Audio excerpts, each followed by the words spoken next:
Streams in the desert అనే ఒక అద్భుతమైనటువంటి చార్ల్స్ కౌమన్ అనే ఒక అమ్మగారు డైలీ డివోషన్స్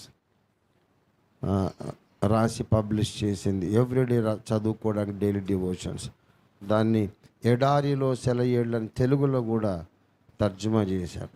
తెప్పించుకొని చదవండి, కొన్ని మంచి పుస్తకాలు చదవండి, మంచి పుస్తకాలు చదవండి. ఎప్పుడు నేను చెబుతున్న దండం పెట్టుకొని. ఆమె దుర్భరమైన వేదనలో ఉండి ఆ స్ట్రీమ్స్ ఇన్ ద డెజర్ట్ అనే ఆ డైలీ డివోషన్స్ పబ్లిష్ చేసింది.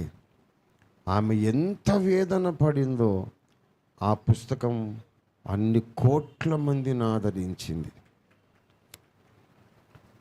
A.W. టోజర్ గారు ఒక మాట అన్నాడు, the Bible was written in tears. Bible కన్నీటి లోయలలో రచింపబడింది. And it will yield its best fruit to those who walk in tears. కన్నీటి లోయలలో బైబిల్ రాయబడింది. కన్నీటి లోయలలో ఉన్న వాళ్ళకే బైబిల్ తనలోని ఉత్తమ ప్రత్యక్షతలు అనుగ్రహిస్తుంది.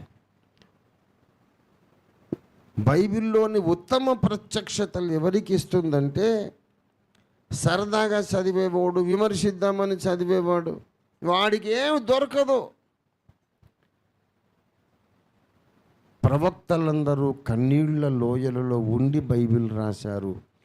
కన్నీటి లోయలో బ్రతికే వాడికి బైబిల్ తన ఉత్తమ ప్రత్యక్షతలు ఇస్తుంది అని చెప్పారు A.W. టోజర్ గారు.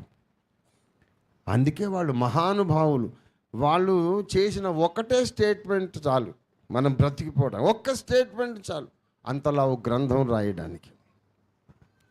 అందుకే దయచేసి మీరు ఆ పుస్తకాలు చదవండి అయ్యా అని నేను బతిమాలుతూ ఉంటాను. దేవునికి స్తోత్రం.